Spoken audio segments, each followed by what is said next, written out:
Hi bazala bami zitho, welcome to Mkosi noMagatsheni. I am uMagatsheni. Mkosi wethu namhlanje bazala bami. It's about Umakwela, guys. They are having Umakwela on Twitter, guys. Oh, now it's called X app. So Umakwela posted a video where a driver, they were in a car, umntwana ahleli emuva. Ubaby mat uhleli emuva ayi-1, umntana akekho ku-car seat, umntana even if car seat akekho car seat, or she doesn't have a car seat, umntana akafakanga seat belt. You know the danger of that. Should ukuthi ugibele ehampini kabuhlungu lo mntwana uzowa. Umntwana ukulimala komntwana. Abantu, they are having Umakwela there. Do I feel sorry for Umakwela? No. Sometimes, in social media you can see as if abantu, they are very harsh, but ezinye izinto, guys, ziyasiza ngoba mhlambe naye bangakuboni ibala ukufaka umntana ku-seatbelt or ukufaka umntana ku-car seat. But guys, it's very important ukuthi umntana mawuhamba naye umfake ku-car seat, because indlela, if you are looking at the pictures, indlela uMethuli ahleli ngayo lapha simple nje ihamba agibele kuhampa makahle kuhampa la mntwana uzowalwe and usesemncane uMethuli. Remember, uMethuli is not even 2 years. So umntana loyo usesemncane ukuthi angahlala kanje emotweni. Even umntana ona-3 akahlali kanje emotweni.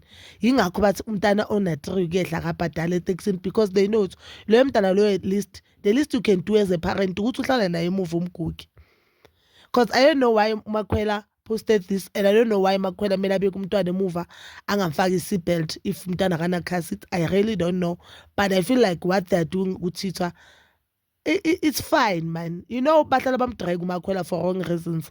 Bahlala bamdrag Umakwela, blaming Umakwela for ama-decisions ayenza uMseleku or ama-actions kaMseleku or ukuphela komshado kaMseleku noMakhumalo or inkinga uMseleku noMakhumalo abanazo, which I feel like is very unfair, because even if uMseleku didn't lobola uMakwela bazolobola omunye umuntu. So ukuthi sizothatha umthwalo kaMseleku siubeka kuMakwela is very wrong, but le abamdragela yona today, darling, ngiyavumelana nabo, and I don't wanna lie, I don't see anything wrong.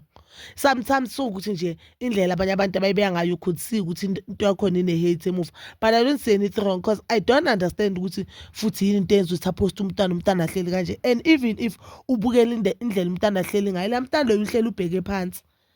Should anything nje into encane nje ukuthi ubhrike kanzima or urobe sindlu usithatha kanzima imoto, la mntana ulimele. Yabona ukuthi nini letha abantwana kanjani nje, sokuthi ngoba eSouth Africa vele eSouth Africa, kwamanye ama-country bakazoboshwa or bakazojeza njalo, because I really don't understand ukuthi why uhamba nomntwana emotweni ungafakanga umntwana ku-car seat. Okay, why ungahlelanga nomntwana emuva? Why ungahlelanga nomntwana emuva emotweni uguga ingane? Okay, asithi ka ufuna uguga ingane, why ungafakanga umntwana i-seat belt? At least ma-seat belt, ngoba even nakule seat belt ngoba siyazi uzophinyuka vele, but bekuzoba ngcono ngoba bozothi uku-seat belt. Yabona lokuthi nithola abantwana when you are not ready, ingane ithole ingane kuba inkinga enjani, or nje into ukuthi niphaphele i-content. Hayi guys, ezinye zezinto nje vele le sithombe singidisappointed. I didn't expect this from Makwela, but-ke ku-Twitter bamungenela. Yabona, judging from things, I don't think usazophosta yena nengane yakhe. I don't think usazophosta mhlambe nengane yakhe emotweni. Ubone nje uthanda ku-Twitter abamncenekeli bayamhlafuna abazala bami.